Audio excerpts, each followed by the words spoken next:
On the official clock, I will call the regular meeting of the Comfort Lake Forest Lake Watershed District to order. We'll start with the roll call. All right, Manager Shopmiller, Here. Manager Baki, Here. Manager Taves, Here. Schmaltz, Here. President Anderson. Here, we are all present. Thank you. Next is setting of the meeting agenda. Are there any changes?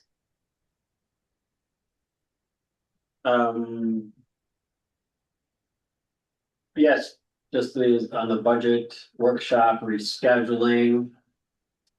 And then, just wanted to have a conversation about that potentially, or at least if the board are aware of a conflict. And then I believe that there were some additional things, President Anderson, sorry, I should have asked you about this before, that you were looking to have staff present in terms of options on the budget. What was that? I think Oh, that's a difference. That I asked with, Yeah, Brad and I had Brad, a yeah. little conversation. I didn't know if we wanted to talk about that. no, I'm saving that. That's really for the budget workshop, so. Okay, Doesn't have to be talked about here. Okay, so anything else? No. Okay. Motion is in order. I'll move that we accept the agenda as amended. Is there a second? second. Thank you. Roll call? All right, Manager Shopmiller, Aye. Manager Baki, Aye. Manager Taves, Aye. Manager Schmaltz, Aye. President Anderson. Aye. Unanimous. Moving along. Consent agenda. We have a couple of minutes, looks like, from June 11th and June 15th. Of the special meeting. I had one change that I would like to make to the 11th meeting. I believe I didn't write that down, but it's not about the budget, it's the other one. At the ending part of one of the sentences, I don't have the minutes in front of me, but I wanted added, we're talking about the presentation to the Clean Water Council. And there's a ending statement, or sentence that I would like to add this information. Which blocks statutorily mandated reimbursement for all preliminary science and engineering work on watershed district projects. And I wanted the reference to that specific chapter of the law added as well. So I can type this up for you. I want to make sure the board approves it, but I can type this up for you, Emily, and we can exchange it through email, if that's okay. I'm good, thank you.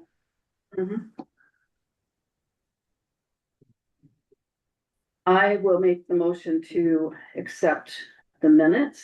I'm not hearing any other changes with this addition that I made. I'll second that. Thank you.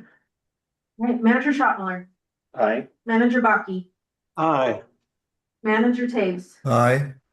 Manager Schmaltz, Aye. President Anderson. Aye.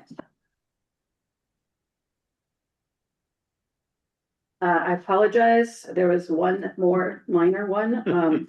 I'm sorry. We can't do it now. I've got my We little, yeah.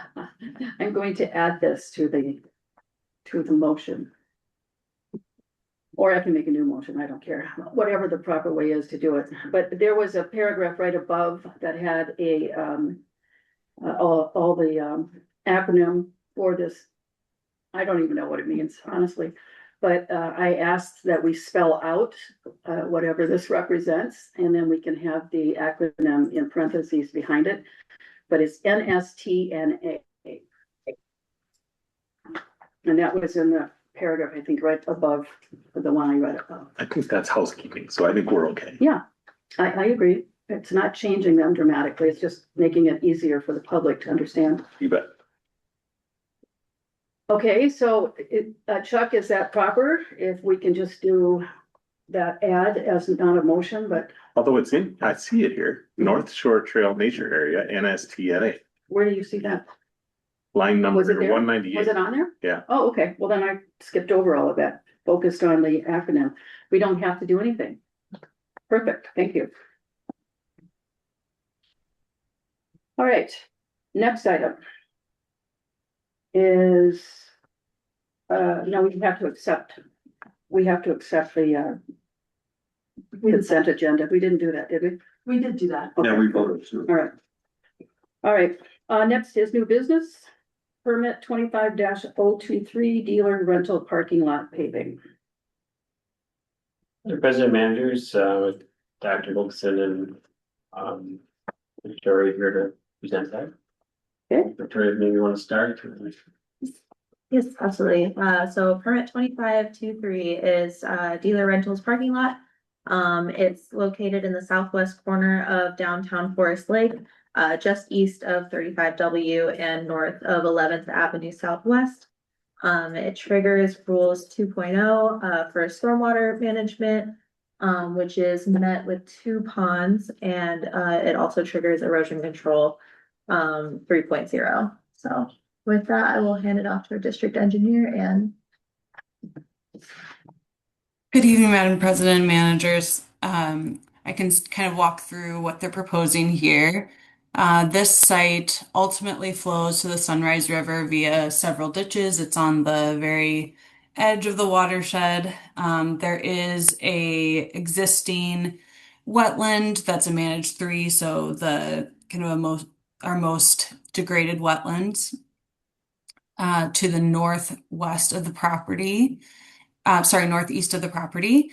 They are proposing to put in 3 stormwater basins that are lining the south portion of their property, as you can see highlighted in pink, and then a large basin to the east as well to achieve the stormwater rule.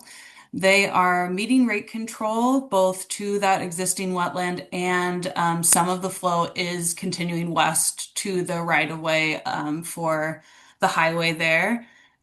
They have handedly met the volume control requirements, so they're almost doubling the volume control, which is really important. This site also had a lot of existing impervious or gravel, so this is really good that we have kind of implemented this permit to get some treatment of that area now that they're kind of reconfiguring things. During the process, they are also required to have erosion control, and all of their erosion control is in place, including perimeter control to protect that wetland edge and around the highway right of way, and then a construction entrance and a revegetation plan. They are allowed to do stormwater basins because they were cycling through infiltration, biofiltration due to infeasibility of high groundwater and type D soils on the property. So that's how they've gotten to the stormwater ponds. But as I said, they're handedly meeting the volume control using our 50% conversion factor. So everything is good there. We also have them look at their impacts to that wetland to the northeast, and they are also meeting those requirements with a lot of room to spare. Do you have any questions? I don't have any questions. I do want to compliment, though, the thoroughness of this report. So anyone thinking that the district is being too strict, if you will, on the rules, it just points out the compliance that our commercial folks are willing to do because of the obviously they're there in place to help with the keeping the clean water status of all of our lakes and rivers. So I just think it's really good, the detail that we put into these, and for anyone looking at them from the public, they understand why. Yes, Manager. I do have a question, and it's been a while since I've looked at these charts, but I mean, not these, but previous charts. It's my recollection in table 1 rate control summary that usually the proposed is higher than the existing. and you said that they had met the requirements with more than 50% leeway. So I'm having a little hard time understanding that, because if you look at the MnDOT ROW, it's half of what the 2-year is and a third of what the 10-year is, and a third of what the 100-year is. So am I missing something, or is this a different type of right rule that we haven't seen in a while? No, so there's two requirements. One, the one that we kind of think about, which is in table one, is rates. So we want them to reduce rates of water coming off the site. And so we do want proposed to be less than existing. We don't want them to speed up water that's going over the impervious that they're proposing. The other rule that I was talking about that they're providing more volume is the volume control or water quality volume control rule. So that's trying to retain as much volume depending on what type of BMP they're using, how much impervious that they have to retain that on site so that some treatment can be done before it leaves the site. And so that's what they're meeting as well. So those are the two rules. There's some other nuances that we check as well, but those are kind of the biggest ones. I misinterpreted, got those reversed, so my apologies. Okay, thank you. Yeah. Is this a brand new pavement or just repavement? It's a brand new job? So, Yeah. there is some existing pavement. There's also some compacted soils. There's some gravel areas. We have different so for this type of project, it goes under new and reconstructed impervious. So the bulk of it is actually new impervious, new concrete or pavement that's going on, but some of it is going to be reconstructed, and that means that they're digging out what's old and then like interacting with the native soils, and that's what triggers that reconstruction rule. So I kind of broke that out into what surface areas we're talking about, but the bulk of it is new pavement. But I think when you look at Google Maps, you can see that they're kind of parking a lot in that whole area, but this will be actually pavement now. Sure, are we providing any help, any guidance to them on best practices going forward? Because I'm seeing a lot of raised curbs again that have the islands that could be used for water. I am confused. That was like the biggest thing I took away from last year's conference, was instead of having these raised islands or we're surrounded by curbs, we were going to help people realize if you have them be drainage spots where you can push stuff, then yay. Yeah, all around them. It holds water. There's like no negative to them. I'm looking at expense, which is costing them a ton to do all those curbs on there. Is somebody telling them that they should do invert and put holes in those spots? Yeah, I think that's a good point. This site in particular, they can't infiltrate very much and the groundwater is really high, so they have to be careful where they can put the water. And so I think that's a constraint here. But I think that's a very good point, and something that everyone can consider within the design. But they are providing plenty of storage on site via these basins. But that's a good point. Well, you take that into account though, don't you, when you look at all of these? And, we looked at that spot for a potential, or near that spot, for a potential site for a building for the watershed. And it was just too wet. We didn't feel right doing that. And if anything, just leave it open and let it help drain that whole area. That whole area is compromised like that with wetlands. But it's a good point. And I'm hoping that that's what part of the deliberation that you do when you're looking at every site. Just kind of as a reference point, in the early years, one of the first ones that we dealt with was the Key restaurant on the west side of the highway. And that was in a compromised situation like this, but their choice was to either not build there or to use that whole parking lot area as a as a place to hold the water. And so it was it's brick, you know, so there's room for that water, like you were talking about, to go down, but the soil is right for that. And it was the first one that we did in the district, and they were willing to do it, and it's you know, it's a wonderful way to capture that without damaging any of their parking lot area. It's actually to me, it makes them stand out because they've got that brick, that old brick. Sure. Yeah, but it's a good point. I just see all those curbs and I just feel like people are doing it the way, Mhm. doing like this, cause this is the way we've always done it. This is what we do at the end of Yeah. the parking spaces, and if they knew that there may be a better way, that Mhm. maybe they wouldn't do that. Mhm. That's a good point. Madam And Chair? I'm thinking. Yes, Mr. Holtman, go ahead. Yes, Manager Schottenmuller just put a finer point on it. Our rules do require those sorts of measures, infiltration of stormwater when that is possible. If an applicant believes that the site is not appropriate for that, they have to submit documentation of poor soils or high groundwater, et cetera. And then Dr. Wilkinson and her folks will examine that and concur in it before they're able to just move on to this type of storage ponds. Good. Great. Question, thank you.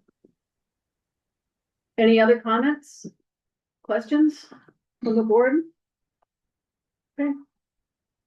Anything, Mike, you wanted to add? I'm sorry. Did you have your? Well, just some of that is one is that the my president, Mr. Traveler, the engineer is going to evaluate what is presented. It's not our job typically to dictate.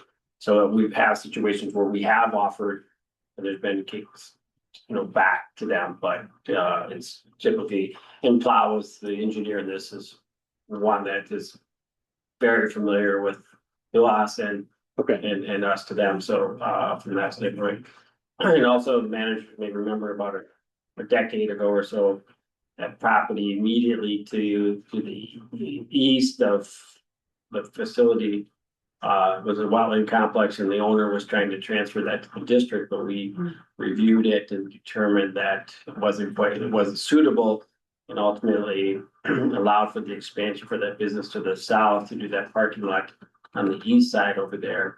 You know, so again, you know, just for managers that weren't around at that time and the public, so we're not trying to always take property just to take it. So it was more suitable, we determined at the time, for its ultimate purpose there.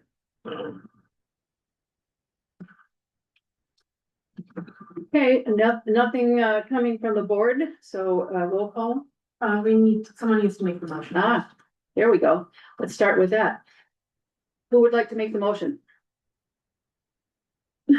I'll move to approve permit application number 25-023 with conditions stated in EOR's June 30th, 2026 permit application number 25-023 Forest Lake memorandum. Is there a second?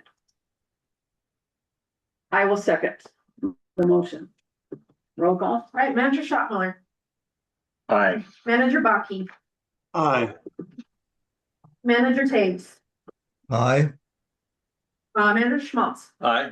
President Anderson. Aye. Okay, it's unanimous. Thank you. We'll move on to the next item, 4C, annual review of strategic plan. Crisis communication first. Oh, yes. Thank you. I didn't see that one. Tori, Yes. could you remove your calendar? It's blocking a portion of the screen, so I can't read the entire slide. What? I'm not seeing a calendar on the screen share. Okay, Me either. must be mine. Never mind. It's on my screen only. Oop. Sorry, Tori. Okay, the next item honestly is for the annual review of crisis communication plan. Madam President, managers, just thought that it would be appropriate to, again, keep this front and center, but also for, since it's something that fortunately we haven't had need to refer to, but new to one of our managers, so I just thought I'd bring it to the board for review and any discussion that might be seen as necessary.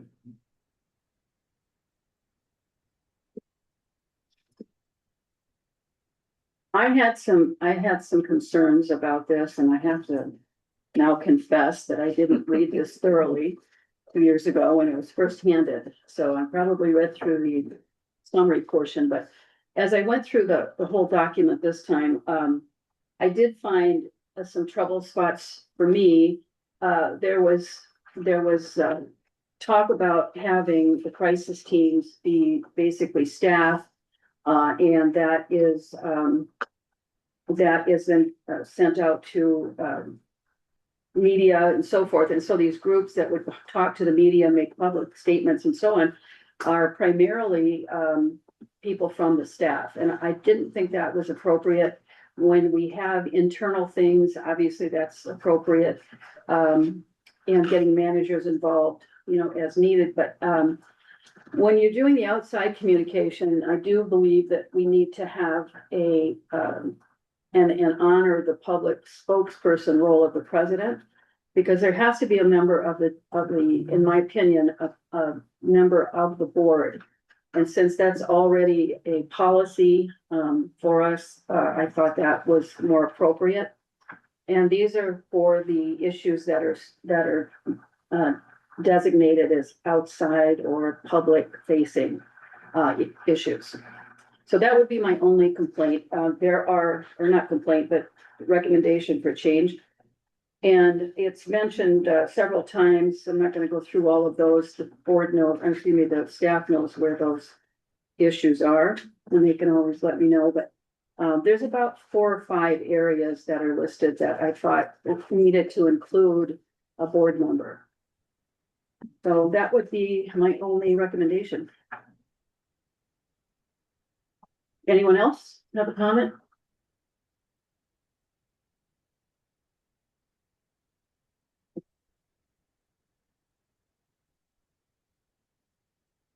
The other thing, also, just as a sort of housekeeping, but it's a better way to present.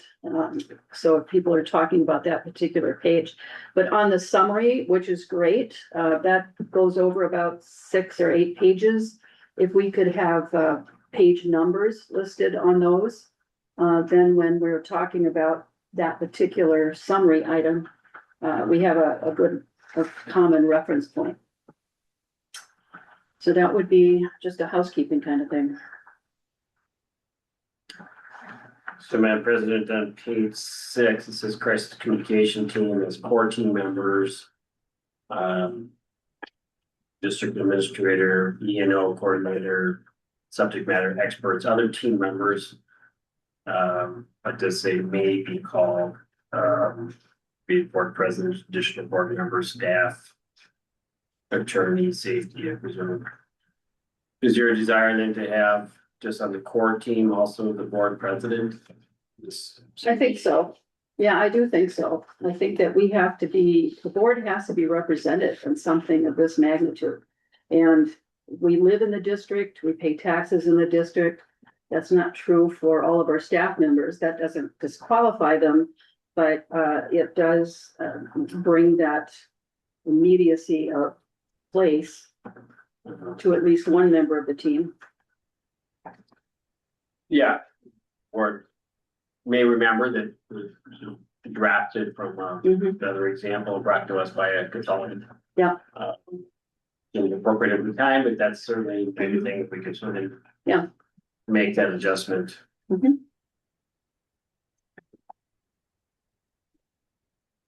Okay, so I would recommend that we have staff look at the crisis communication plan and add where appropriate that reference to board participation. And I don't think we need to have a formal vote on this, but if the board agrees, say so. If the board does not agree, individual managers, I'll certainly bring that to the forefront. Otherwise, I will treat this as a consensus action. Fine, Yeah, the only thought I have is if you're not around, we're not here 7 days a week or, oh, that's true. so Yeah. that's, so if Mhm. somehow, Mhm.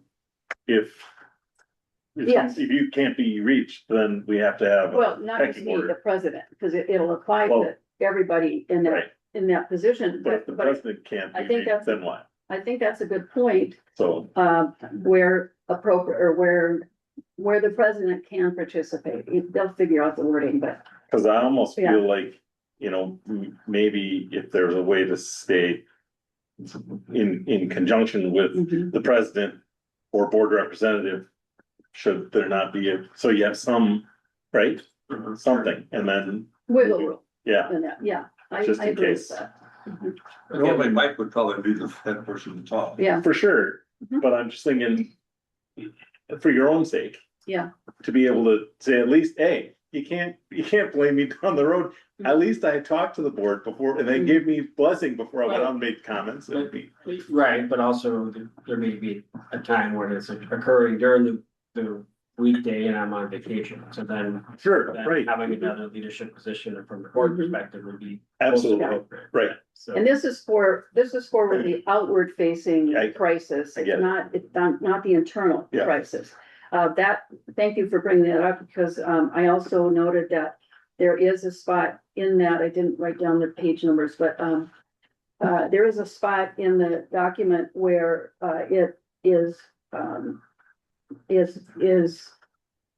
open to what that second person would be. Mhm. And we have a business manager now, Right. and so add his name in that paragraph where it's just pretty much His left title. to. Let's say, Well, so you yeah. want it to last, Yes, use the title, because Yeah. otherwise it's picking, a member of the staff, so.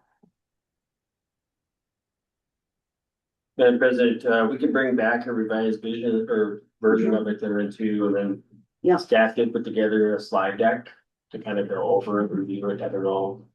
Want to do that now or? I'm fine with going through it on my own if everybody else is good, but if you feel like it should be shared with the public, that.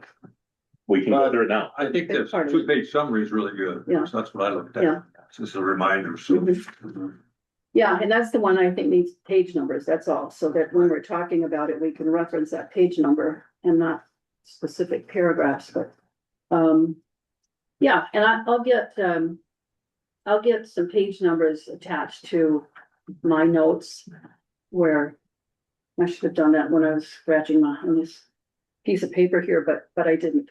So I will get that to you, Mike, and that will help, at least focus on what I have mentioned. Yeah, and the slides are at the end of attached. Component to for the board's packet, starting slide. Page 41, I guess it is. Mhm.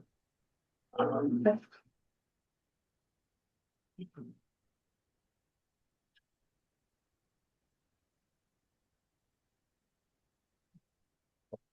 Okay, so hearing no objection, then that will be a consensus action to go through the document and add those references.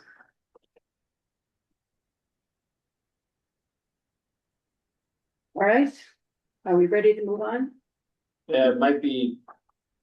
It might be good then for myself and then at least one board member or two to review it in more detail to. Prior to bringing it back, but also just to make sure we are familiar with it, Mhm. So if there is such a time, but. Well, absolutely. I mean, we're right now making suggested changes to it, and so we should be able to review final before we actually take a real vote with the motion. Okay? Yeah, Yeah, manager that wants to volunteer for that. well, I certainly will. I mean, so we should have maybe a second one doing as well. I'm happy Okay, to do it. I just don't know that I mean, I don't have the experience of going through this before. So, mhm. But you. but it'd be good for me but to you deal with better business- understand. I You do. deal with businesses and you must have some type of interaction with their internal policies. Yeah. And that kind of thing. And so, No. I've had a lot of that too, so I think the two of us Okay. could probably handle it. And, if not, we'll ask the other board members. to Sure. Fill in for us. Okay, we'll work on setting Is that up me? time and Okay. review it. Bring a final Okay. report and some All right, sounds good. meeting. Thank you. Thank you. All right, now 4C. Right, Tori? Yes. Okay, annual review of strategic plan. Madam President, managers, right, so just a year ago, we were, just on the, pretty much wrapped up our strategic planning process and just wanted to bring it back. Cause it's really intended to be kind of a 5-year component, but we also know from a business enterprise perspective that, the general expectation is that through the only thing that's constant is change, and that in 5 years, district will be again working on different things elsewhere, but evaluating whether or not there's anything else within the strategic plan that might be appropriate. But I have been utilizing this, by the way. I know there was some question about its appropriateness for the district, but I've been giving this out. In fact, someone is one of the major grant requesters asked if we had a strategic plan, and I said, oh, yes, we do. There it is. I can share with you. Like very appropriate, and I think it's very well done.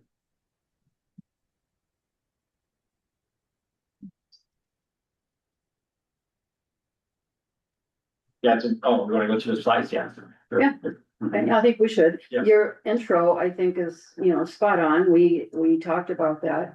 At a board meeting, maybe 2 years ago now already, where that came up in grant, inquiries that were happening. And yeah, I think it's good to have an executive summary of all of this important work.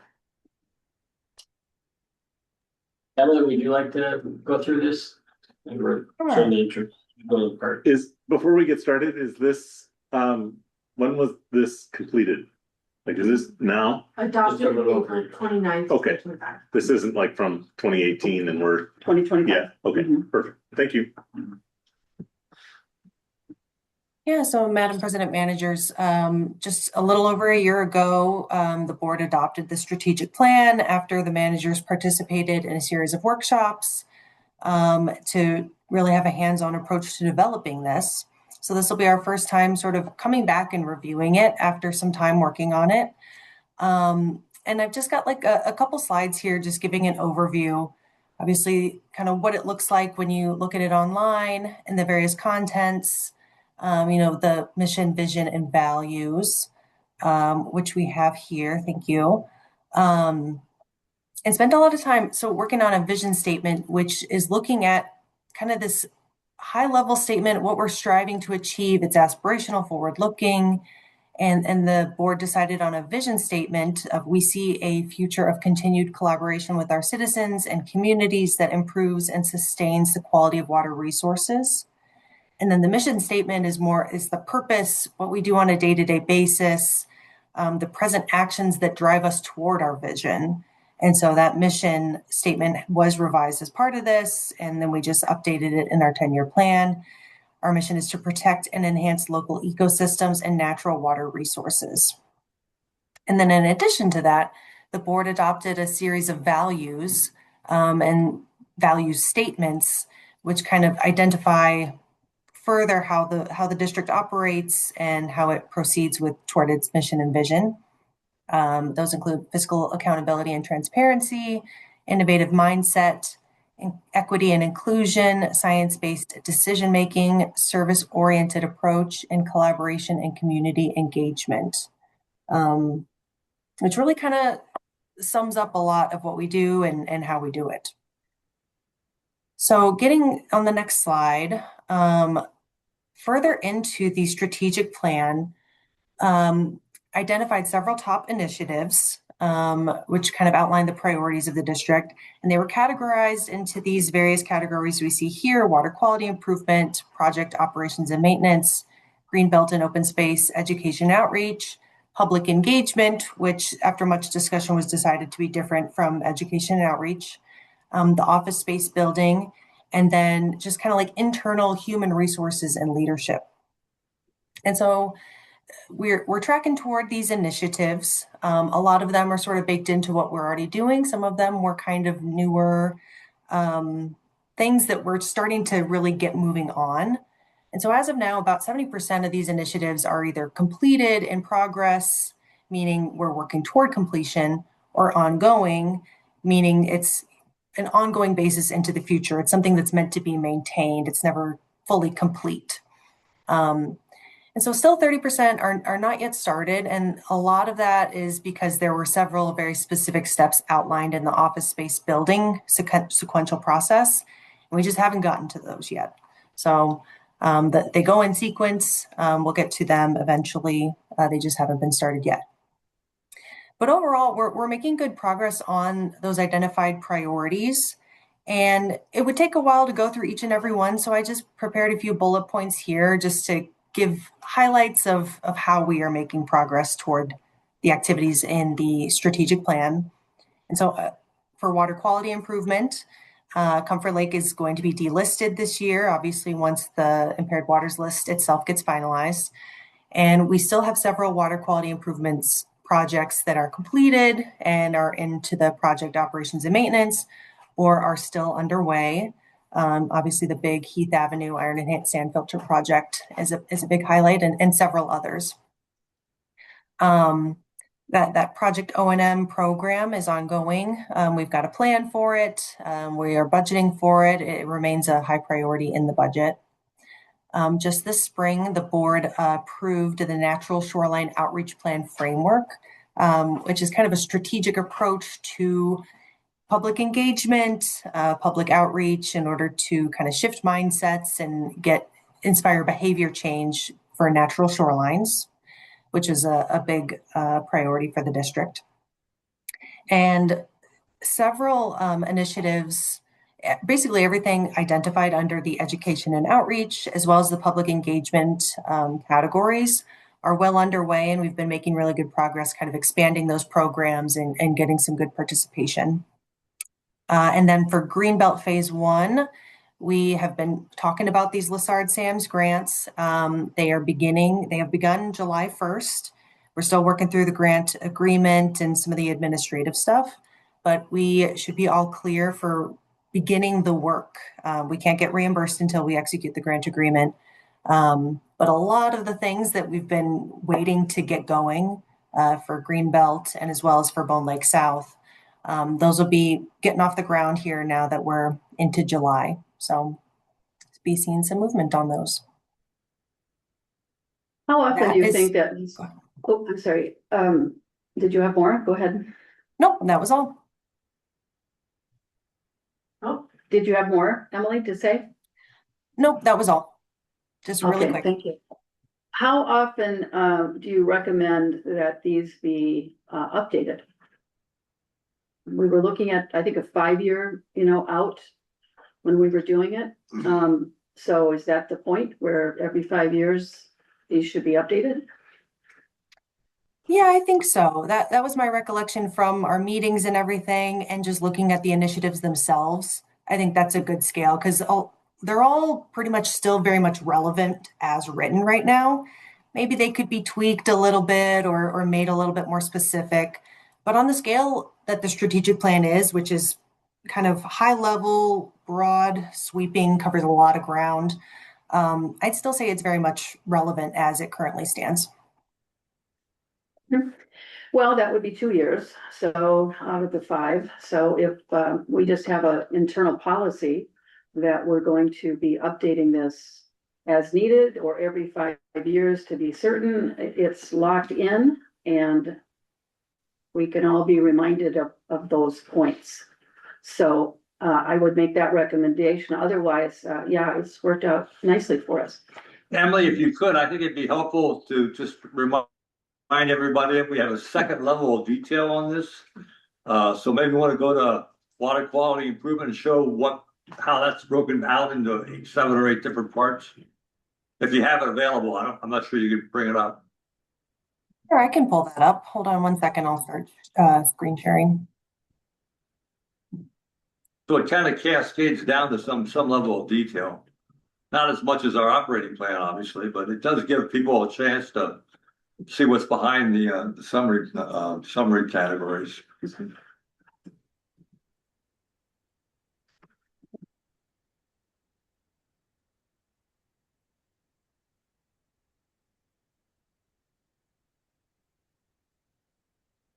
All right, this will be page 5 of the strategic plan. It is an overview of the top initiatives, water quality improvement, first of all, gives the time frame, and then several various initiatives that fall under that category. Steve, did you want to go through these or note any? No, I just wanted to make sure the managers remember that we have this second tier of detail, which I think is, if like Mike was using it, it helps that people understand a better appreciation for what we're really working on. Yeah. Which is important, I think. I think it is as well, and it's in this condensed version, so it's digestible.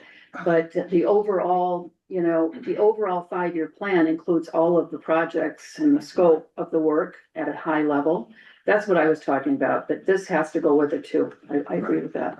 Mhm. Okay. Are these in priority order or just listed? They weren't given a priority order. Okay.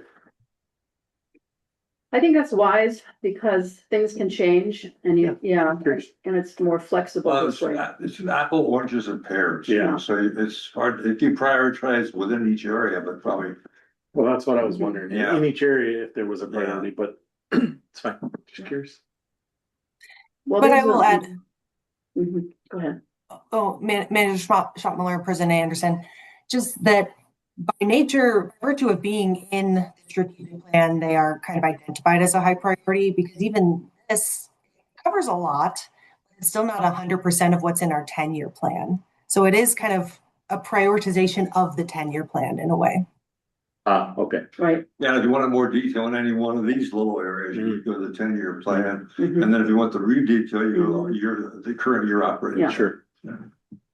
Right. And then the operating plan is really where every year It is changes. where these Pick topics from get those? handled. Okay. Yes, right. That's what I meant by changing things, Yeah. Yes, go ahead. Madam President, managers, just thank you, Emily, for the presentation, and for those additional comments.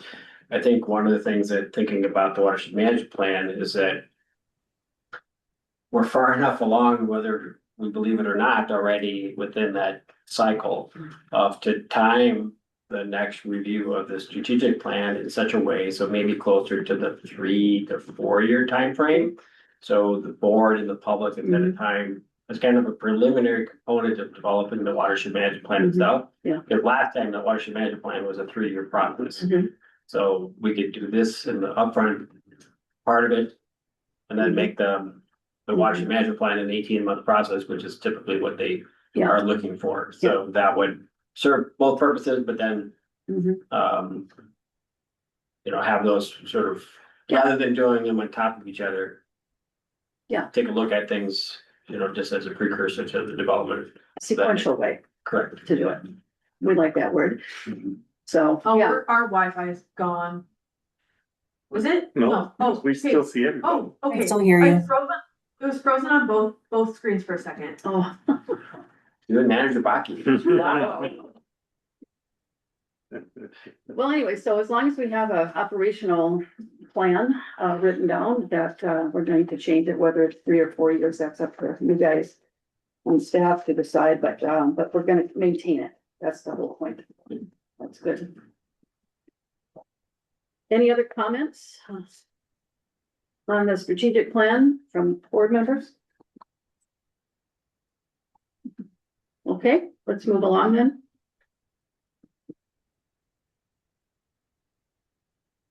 Going to old business, community advisory committee.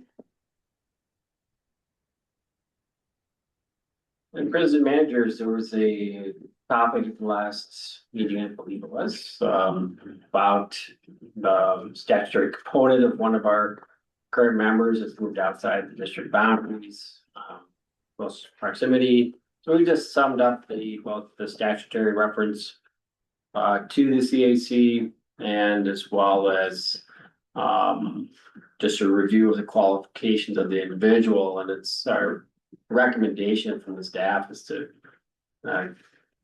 keep that individual very Cromwell as a continued member, given his interest and what he could bring to the table. You know, the other just review of the statute, again, it would be good to try to make an effort to come back to some of our SWCD partners and others to see if we can't expand our CAC further. Of course, it's always open to anybody that wants to participate, but. Yeah. My questions, I brought this up and there was a distinct reason for it. Because I read the statute one way, I really want Chuck to give his opinion. But it says that the persons that are outside the district may appoint other interested and technical persons who may or may not reside within the watershed district to serve at the pleasure of the managers. It talks about people with technical persons, so with technical value to the district. But because they're not citizens of the district, do these people have, and should they have, opinions on our budget process and our levy process? Because that to me is the whole core of why they should be part of the district. But I would really like some input from Mr. Holtman, our attorney. Madam Chair, managers, the statute as it's presented in part here, it says that CAC members, apart from those holding certain positions in the scientific community, are to be residents, except that the board can appoint CAC members who are not residents. So basically you have the discretion to do that. And you may have you can set up your own criteria for your appointments. If you think there should be different criteria for those who are not residents, some specific thing that they bring to the CAC, then that's up to your judgment to do that. As to the CAC itself, as you noted, they're advisory to the board. They don't have any specific power. They, technically speaking, are at liberty to set their own agenda and provide you advice that they wish to provide you. But for the purpose of the CAC being useful, ordinarily you coordinate with them and give them some direction as to what they should be talking about in order to be helpful to you. So there's no specific basis to say these members of the CAC may advise us on our budget, but these others may not because they're not residents. You can do with the advice that non-residents give you as you wish. And I suppose you can, I mean, I guess that's my basic advice. There's little harm from their doing so, but you can make distinctions if that's important to you. Okay. All right. So I think this is a topic to just lay on the table right now, but to consider at a future time and always have that in our minds. I think it was important to me anyway to get this clarification. It doesn't make sense to me, logical sense, that we would want to take advice on our levy and our budget from people that don't live within the district. On their technical expertise, that's a whole different ballgame. You know, we want as much of that advice as we can get, but certainly not on something as personal as the people that reside in our boundaries and have to pay the taxes and levies and all of that. I think one of the most important criteria probably, because I served in the CAC when I first came in, and it was like two of us, right? Yeah, Your husband and me. I know. remember. And that was about it. It was hard to get people to serve. Yeah, And so I think one of the most, having that experience, I think it's important, one of the most important criteria is to have someone that's interested. hmm And if they're interested from our district, that's fine, but there's also some value to have maybe perspective from somebody outside there, even if it relates to a levy, because maybe they have experience with levies. It's something that might help us understand hmm a different path forward or something Yeah. like that. So I think it's better to have 5 people with 2 of them outside than only have 3 people inside. That's kind of my Yeah. thought right now. And it's been hard to find these people. Yeah. Critical mass is. Right, right, Is critical. Yeah. And you get better interaction. You said at the meeting, there's great, you've got a great diversity there of people, you know, and that's very Yeah. valuable. to Yeah. us. So, But, you know, paying taxes means you have skin in the game, so that's, you know, to me, that weighs more heavily than someone advising on the budget that doesn't live Yeah. within the district.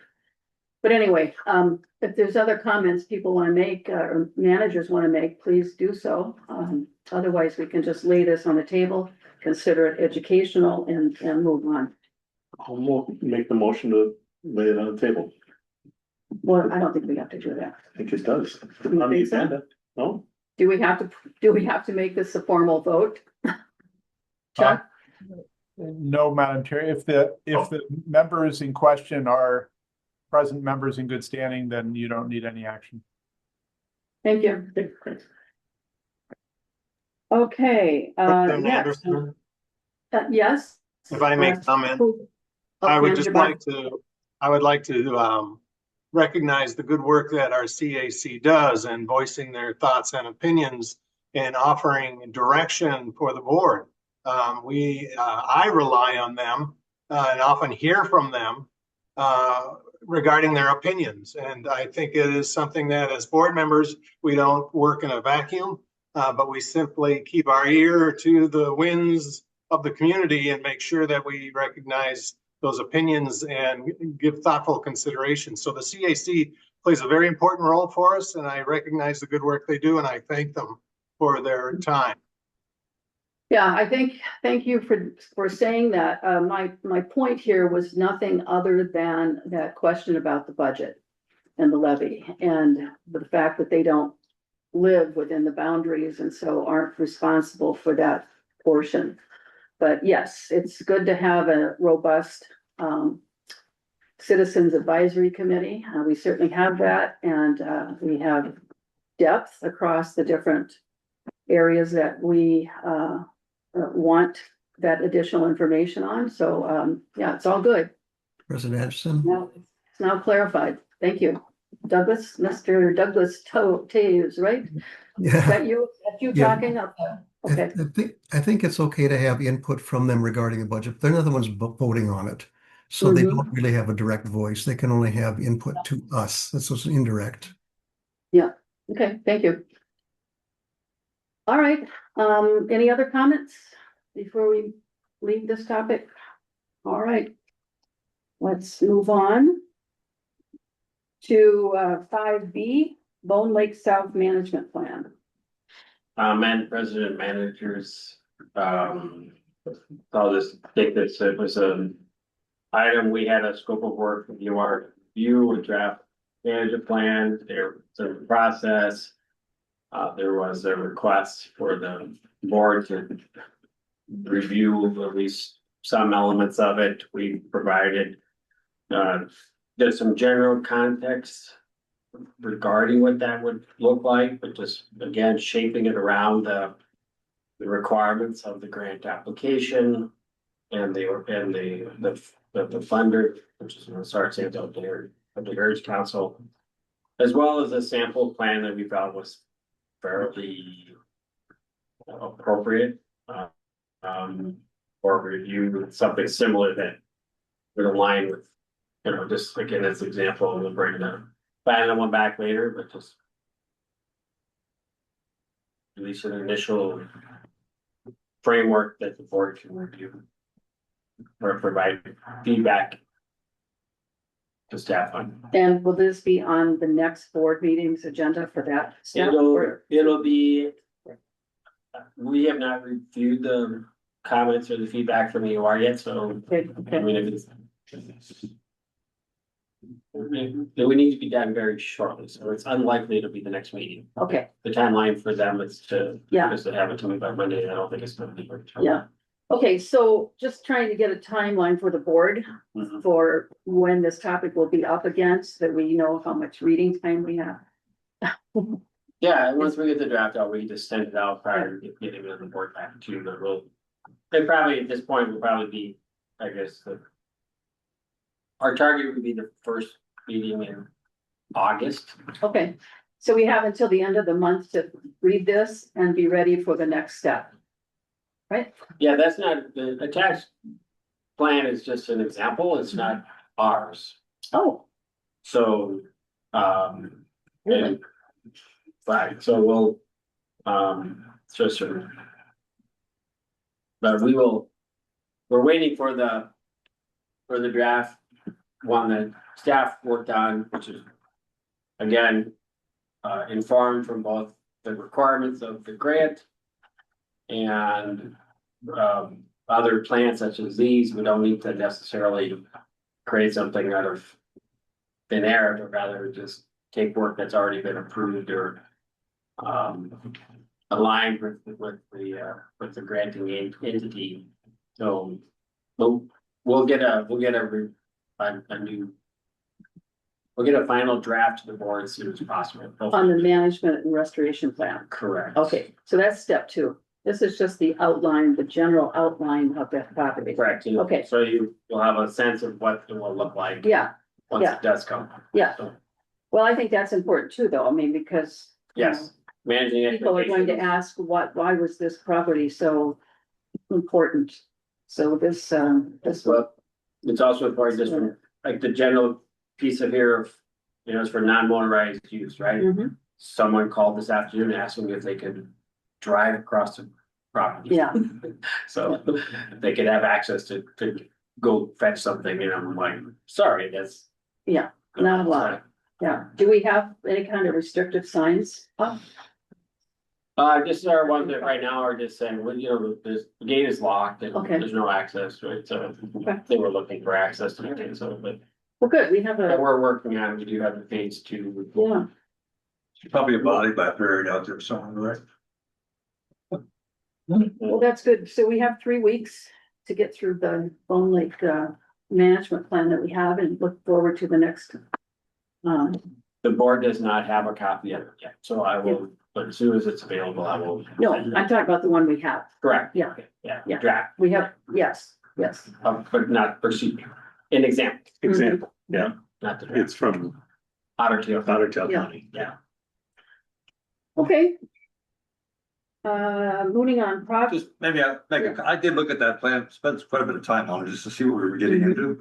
And a lot of work. So I had a couple of questions just for staff as you prepare your plan ahead of time. One is, how long did it take the Otter Tail plan to be implemented, or is it still being implemented?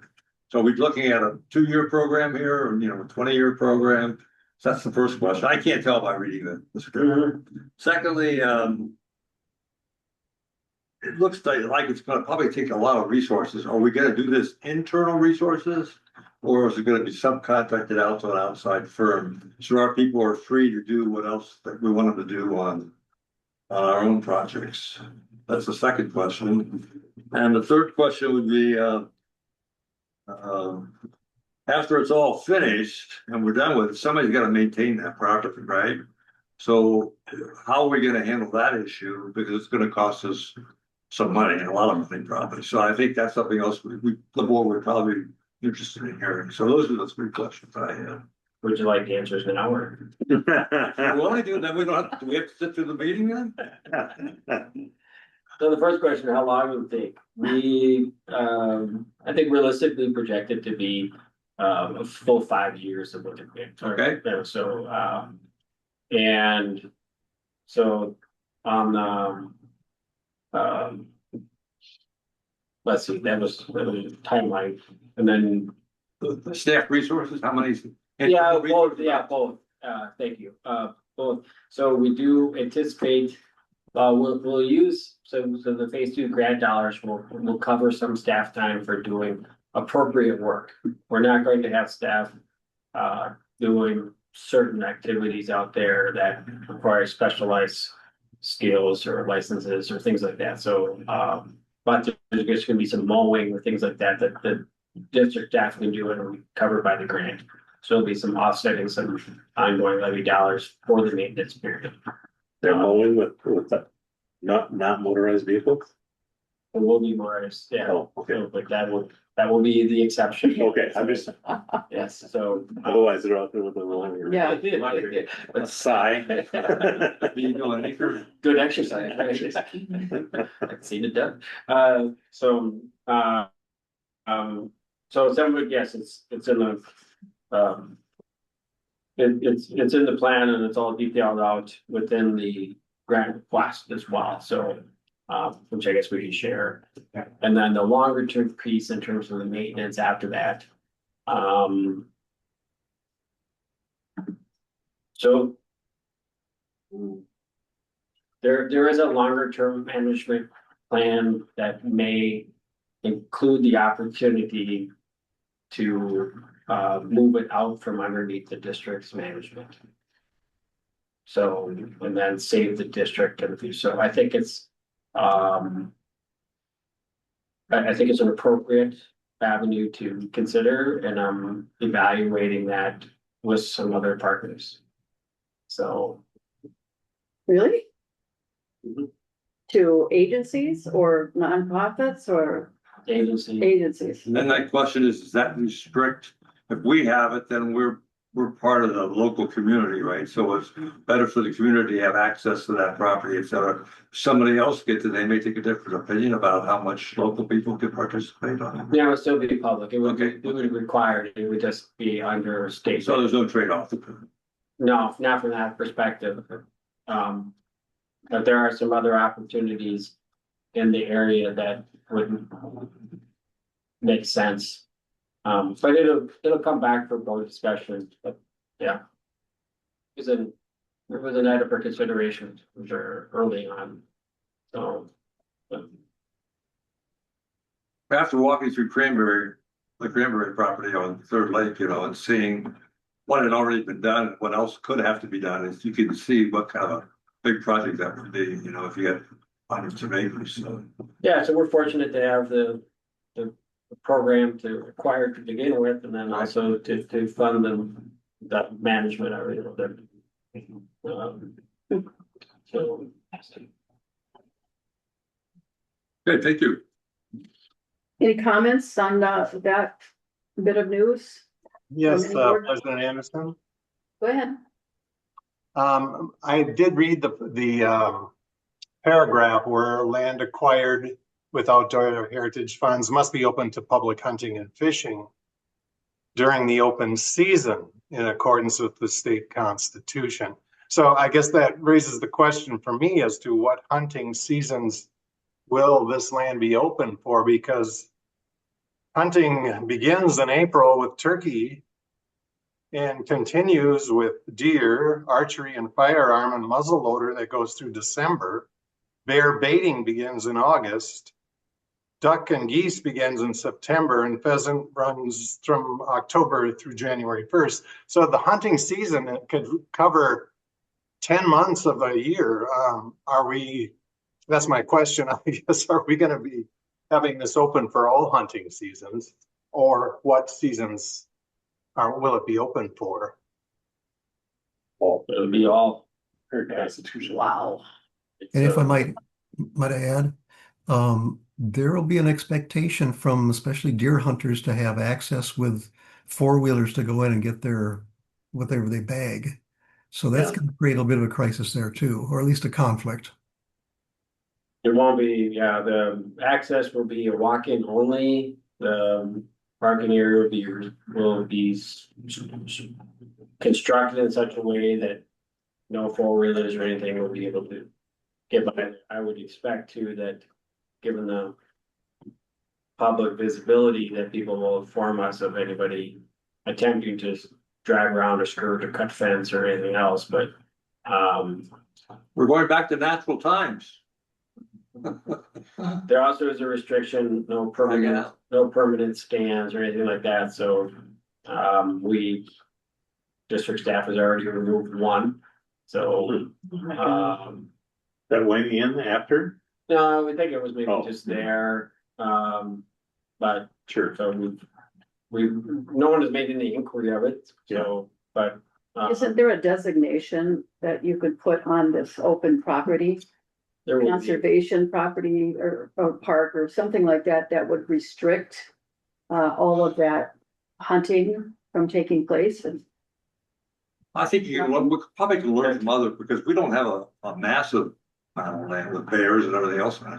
But we can talk to some other similar sized units that, how do they manage it? You know, what's some ideas? well, I don't know, this would maybe have to be a legal question that maybe would not be appropriate for Mr. Holman or not, but is whether or not the city council could change the ordinance. Because right now, the ordinance allows for hunting within the city, so whereas Forest Lake does not allow Mhm. firearms. Is that part of the city of Scandia or is it a township? No, it's city. Well, that's a good aspect, but that certainly has to be looked at. Are there designations that would remove it from allowing hunting on the grounds? Yeah, presently the city's ordinance, there's no restrictions. So Okay, all right. we evaluated that already. Okay, I think it'd be tough to eliminate hunting, but I feel like you probably, given the size of it and the proximity to other buildings and homes, that we might be able to put a firearm restriction on it where they could only hunt with bow or something like that. And, or, bird shot and bow or something, which feels like Right. there's houses all over the place. well, that's it, But that's I also heard the word constitution. Correct. So So we're kind of limited by what we can do constitutionally, but I think there's but I think what he's saying though is that within the city, they can have ordinances that restrict areas and, maybe, I don't Yeah. know, but I mean, we did not. The district, did not pursue the property for the purpose Sure. of. Right. One way or the other, Mhm. right? So it was, from a habitat restoration. And the secondary benefit of water quality, et cetera, flood protection, things like that. So those were the principal things. But it was a pretty clear component. Of the grant application process, mhm, it was this was the expectation, so. We would. Certainly, I'm sure that they would, all parties involved would have the expectation that would be fulfilled. There can be some additional signage perhaps, and things like that, certainly. Requirement of proper, visibility of. One thing I think is a good point is that during turkey seasons and some others that, typically everybody is in camouflage. So there's no mechanism right now for a would-be walker to go around and be able to identify somebody in a camouflage situation. So, well, I would think this is one that we need to obviously pay more attention to. I just can't see how you can have walking spaces built through there for walkers and then still have hunting going on. With the different seasons, that just seems like a recipe for the things to happen that we don't want to see happen, and that's injury to but there's a lot of, individuals. I mean, the other side of it is that there is. Whatever tens of thousands of acres of public hunting, and there are very, very, very regularly. you know, it's not like the hunters are coordinating amongst them. They just show up at a public area Right. and they're gonna go hunt. They're not saying, well, I'm gonna take that part, you go there. They're just, you know, everyone is required to have hunter safety training. You know, fortunately, the incidence rates of injury and such are extremely low. But I understand the concern, Yeah. you know, for. It's an open issue right now and Correct. to be resolved before we open it up to the public. I mean, we can leave it We at got that. plenty of time for that. Yeah. Well, I mean, technically, it's currently open, so But we have fence around it. correct with you, Mhm. right? So, but I mean, we're looking to build a parking lot this fall. You know, so that's our Mhm. objective, and then to let people in there. And so there's no real further discussion. I mean, it's, once it's open, it's gonna be open, Right. and people will be able to hunt. Mr. Holden, I think, is gonna come. Oh, go ahead, Chuck. Madam Chair, I'd say that, and Mike, if staff hasn't yet done it, that the first step would be to consult with the Lessard Sims and DNR folks. They administer this. It is a requirement of law, but they've administered it with respect to a large number of properties that have received funding. The district has its own conservation and public safety and staff safety concerns, as well as questions such as city regulation. So the first step is to understand, presumably DNR and Lessard Sams in practical terms have an implementation framework for this legal requirement to allow hunting. And that's a place to start. And then we can look at our own situation and see how it fits with that framework, and then see where there are questions or conflicts and focus on working through those. Thank you for that direction. I think we need to involve our attorney, obviously, so we're not doing anything illegal, and the city, that ordinance, oh my, what's this? The city, it heard, it thought you said hasty read. Oh, please. I had turned that all off. Yeah. President Anderson, Yes, so let me just finish my thought though, if you can, and then I'll let you go, Manager Baki.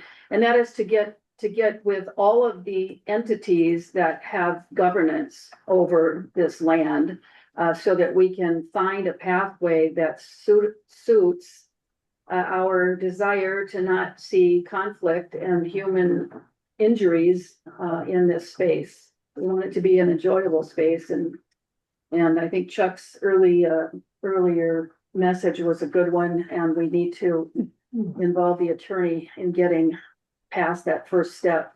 Go ahead, Manager Baki.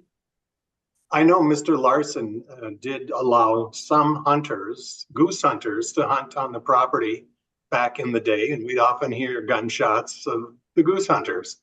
Mhm. But those were private parties that he gave permission to, and we did not have the public walking through the land unaware or even aware that the hunting was going on. So I think this is kind of the issue that I see is who has the rights to access of the property? Is it the hunters, or is it the public who just want to take their children or grandchildren for a walk and see the beauty of the land itself? So I think, you know, it's something that needs to be addressed, and I appreciate Chuck's input on this.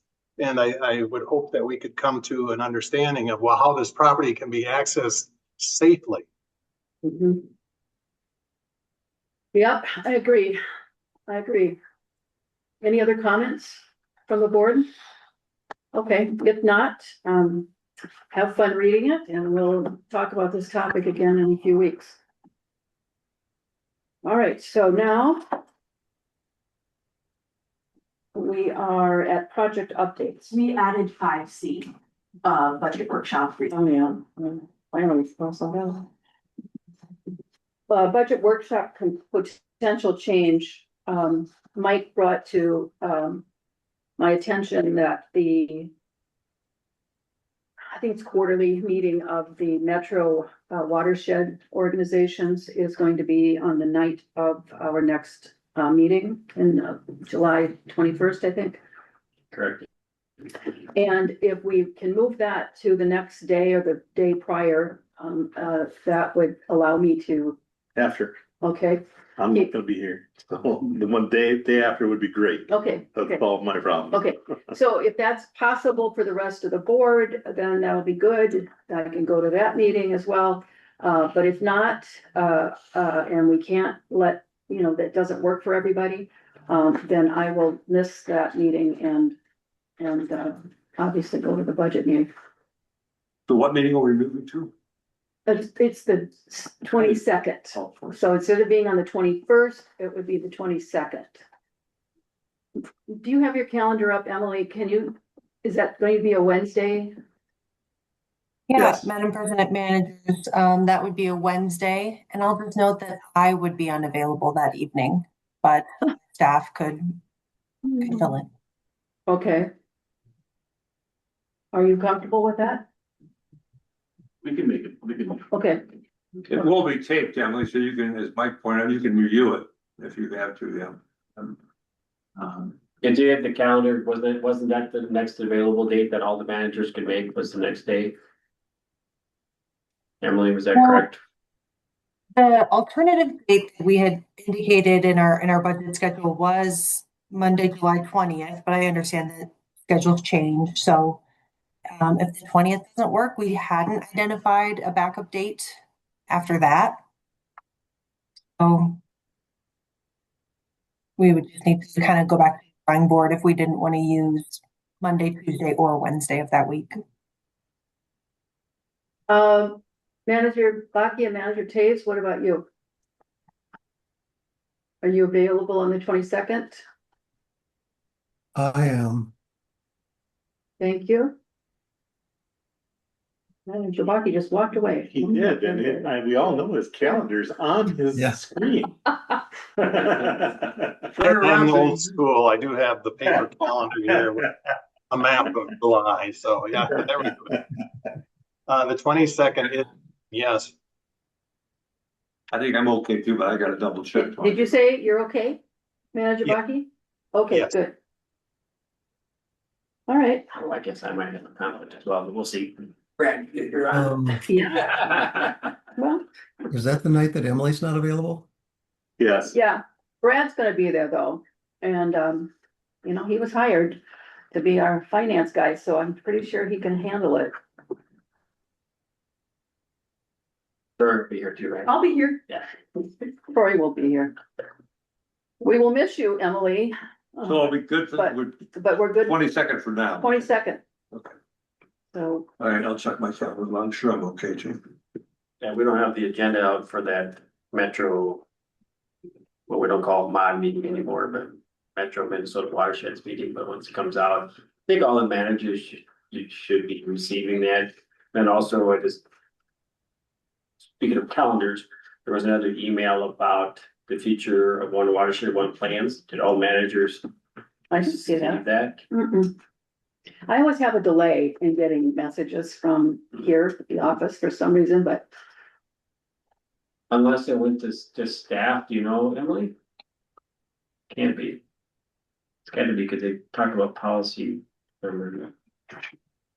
I'm not sure if it went to managers or not. It was sent by Jan, I believe, and she had suggested that people forward it, so possibly not.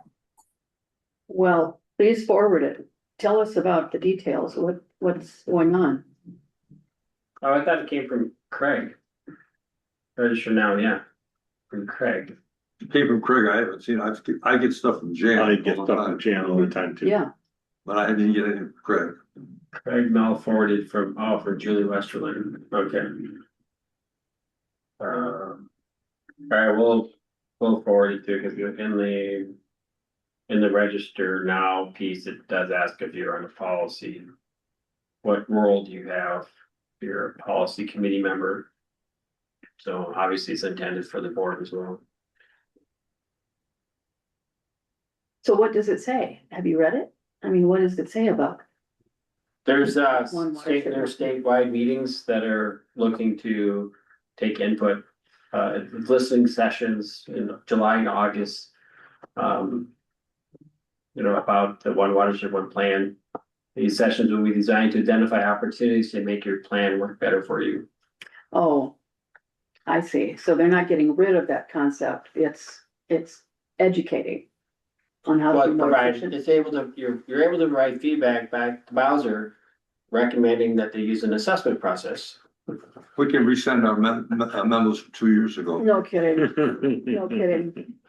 I make all kinds of edits again. Yeah. Well, I think the interaction with the Clean Water Council might have had some impetus on that too. Okay, so this isn't the death knell that I was hoping for, but that's okay. Project updates. I know. Project updates, we don't have any, do we? Yep, here we go. Project updates.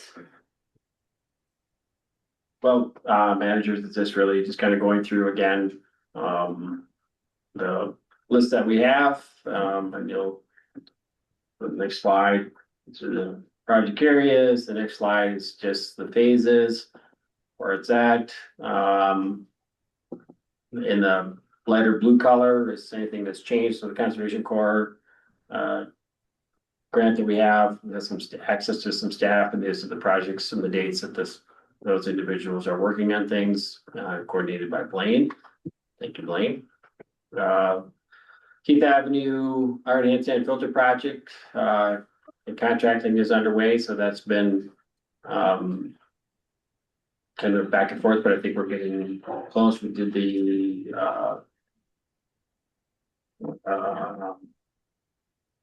order to proceed has been out, so, and we're looking to do a public open house in late July, which we'll send out to the full board. We'll have a session meeting coming up in the next week. And then we're also have asked Adam to start preparing for a ribbon cutting as well. So we get some additional publicity beyond the open house. So we're going to get ready for the project. Next, green infrastructure, still working with landowner outreach and EOR on that.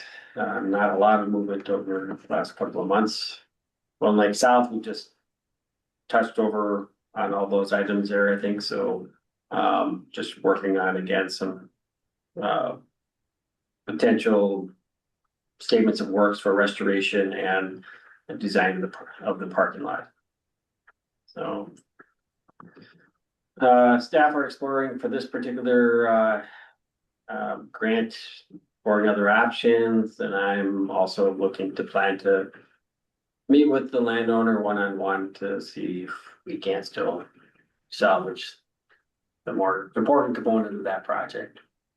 Where is this? It's a School Lake Changer. School Lake, yeah, okay. So that's Maybe we could forget about Or we could forget about it. No.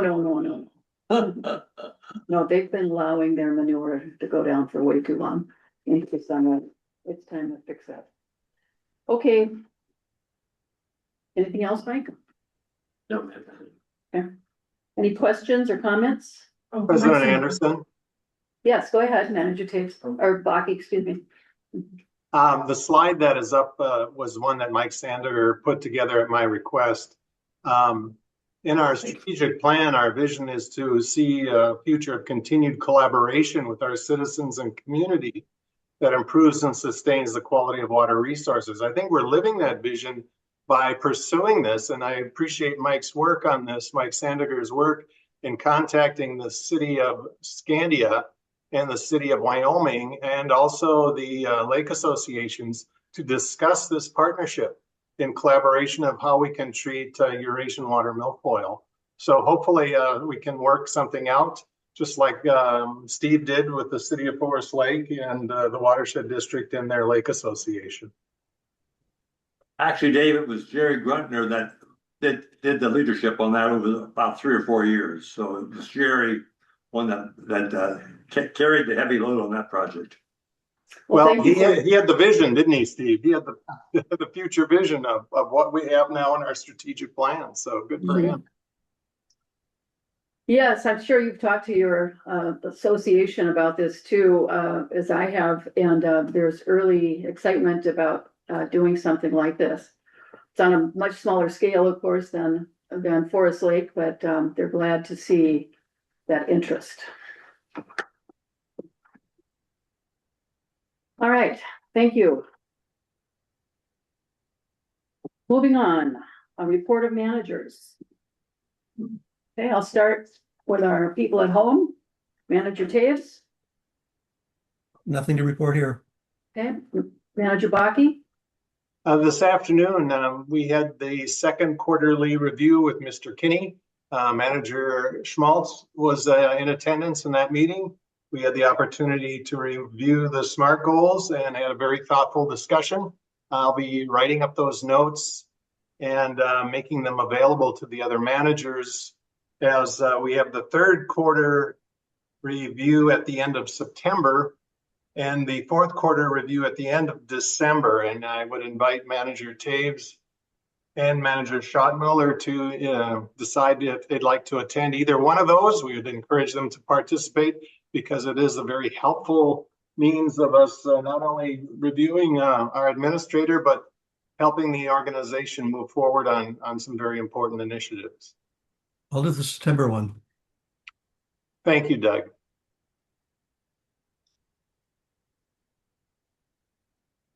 Jim, are you available in December?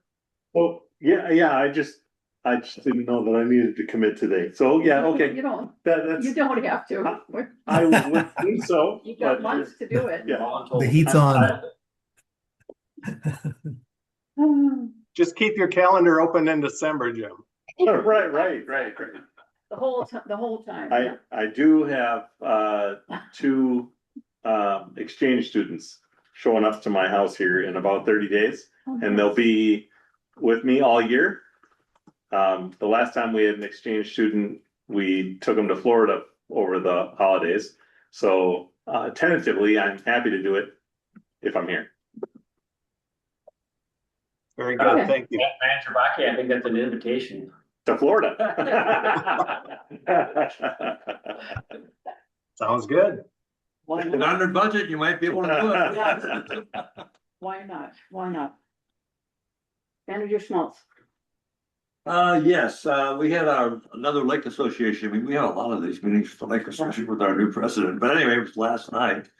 And they raised a question to me about how Willow Point was coming, since now the Pizza Pub is cooperating, and I didn't have an answer because I didn't have a chance to talk to Aiden, but talked to Mike about it last night, and you asked me to share what I learned from him.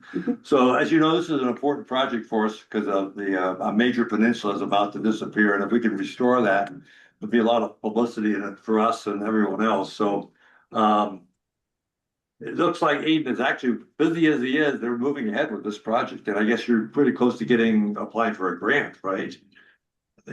Yeah, I did ask him after a meeting to Okay. provide an update, but I see that there was some of it in a few weeks back in June. Okay. Where we're at, but yes, that's the intent, just because all the cost incurred, but there's still the outstanding questions about what can we protect some distance, Okay. below the ordinary high water level because that's where we want to do some shoreline restoration work to prevent boaters or some others from maybe tying up and doing some other things that might Disrupt the shoreline. correct, yeah, so we're still working through some of those questions. Okay. But at least we're moving. I thought he would be too busy actually to work on this, and that's why I talked to Mike about it. So if we need some extra help, but it sounds like it's going to be moving on, and so hopefully we'll be able to get something certainly started next spring. That's what I'm here for, but not before. Okay, thank you. That's all I had. Nothing to report, Okay, Madam President. thank you. The one is an idea that came to me explaining how this contract program would work, or EWM, to the Comfort Lake Association, and we're so much smaller than Forest Lake that it could work on Forest Lake as well.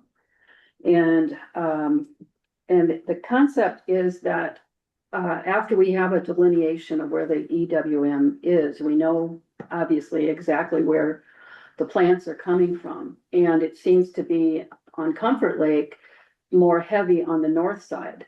That's where the public access is. But the houses are really tight together up there as well.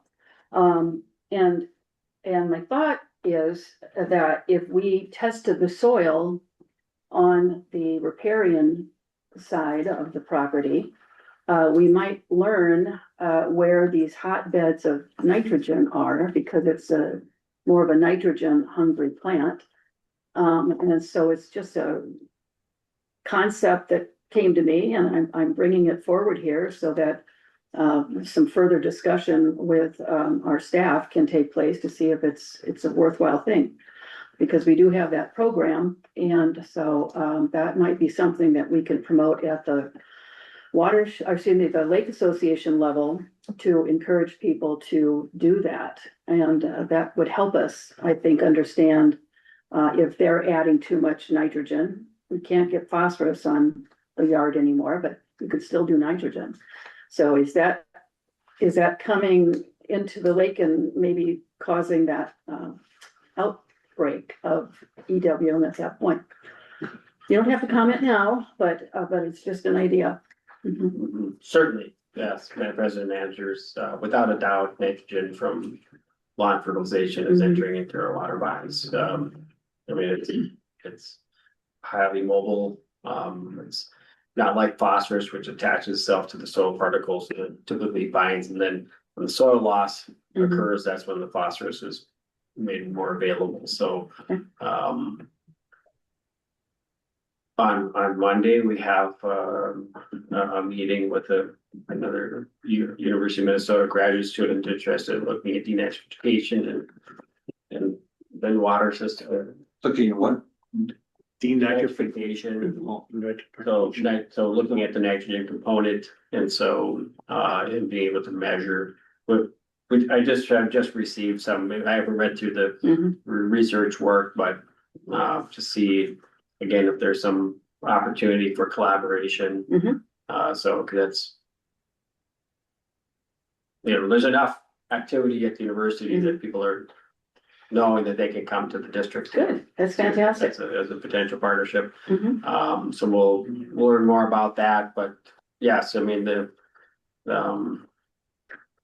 and even just so the public knows too, for those that are watching or listening, but the board also, but you can go to any of these stores, either big box or local, that are selling lawn fertilizer, and you're easily able to obtain fertilizer with phosphorus as you are without. So people really need to be educated on just even how to read the label. Yeah. Because they're most likely inadvertently buying fertilizer with some level of phosphorus in it here. I mean, there's just as many. I've made the point of looking at the bags, and there's just as many out there of each one. So even though it's supposed to be more restricted, there's no signage. There's really not being regulated like the intent is. But good. Well, this could be a good program then for us to educate people. We can add it to our list of things that Adam does for us, and educate and then concentrate, on those people that are actually causing that environment that EWM thrives in. So anyway. Well, it can come from off-site sources too. I mean, that was the whole, Manager Pocky will remember the basis for the Bone Lake project in the northeast corner. The farmstead is completely gone, but in conversation with Burl there, she had Halderson, she said, and I said, because there was a lot of EWM on her next to where she lived on that northeast corner, and I said, gee whiz, that plant likes all the nitrogen. And she said, well, there used to be a farm right over there, and I'm like, so that ding ding ding. Yeah. Correct. Yeah, I went back, look at the aerial photo, and then that whole started. So it's possible that it's not So it's some combination, but that's again through testing and Sure. historical review to see if there are legacy loads and, because it can be anywhere, or septics that are failing and things like that too, so. But doing that, program that Aiden, put together for us, that was a good way to put the two together and hopefully we can have better outcomes. We're not seeing as much EWM every year. Well, very good. That's all I had. And so, it's the time to say goodbye. Nope. Oh, please. Approval. Oh, I'm sorry. Sorry. Okay, Chuck, please do your thing. Madam Chair, managers, I'll keep it quick. Two things, Mr. Kinney will forward to the managers the Bowser materials on listening sessions for 1W1P. And then the item that you just referenced, asking staff to work nitrogen application issues into education and outreach as it relates to Eurasian water milfoil and generally. And EWM control, that's the other part of that ask. All right. We are done. So moved. Thank you. Motion to adjourn. Thank you. Second. Thank you. All right, Manager Schottenmiller, Aye. Manager Bachke, Aye. Manager Tapes, Aye. Manager Schmaltz, Aye. President Anderson. Aye. Thanks, everybody. Good night, everyone. Good night. Aye.